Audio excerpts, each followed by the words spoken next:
Okay, I went to art school in a place called Watford, which is just outside, Watford Art School, which is just outside of London, in 1976, right at the birth of punk rock.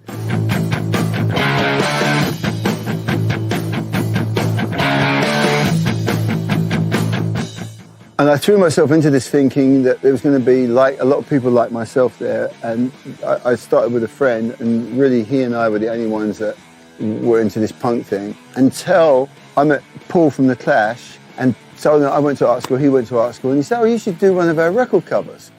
And it's just as simple as that. You know, I've always been lucky that my firsts have always been really good firsts. My first record cover was The Clash. My first album cover was Dexter's Midnight Runners, which is a thing into itself. When I moved to New York, I got to work with Bob Dylan and Iggy Pop. So I've always been lucky, and luck does come into that. A lot of luck, being in the right place comes into it, and having the right attitude, because I wasn't classically trained.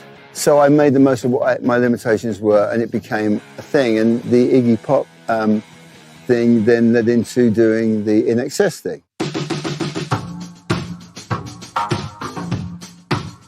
We kind of talked a little bit. I said, yo, I'd love to do your record cover. You know, I think I've got an idea for it. I think I know what I can take you guys to the next level.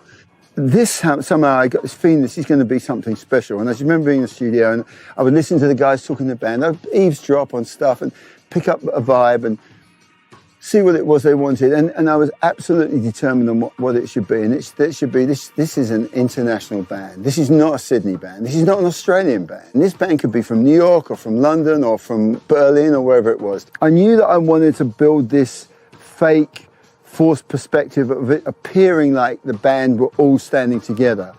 But I also wanted it to mess with people's psychology on it, because it obviously wasn't. And it looks real, but somehow it's not real. That I love. So I wanted everyone to look good on it.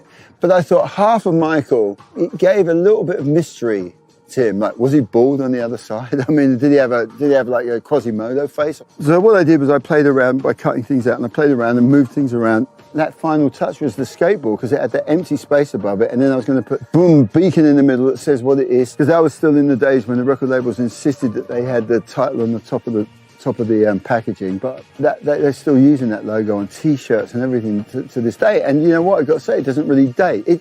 It's funny, it dates, but it doesn't date.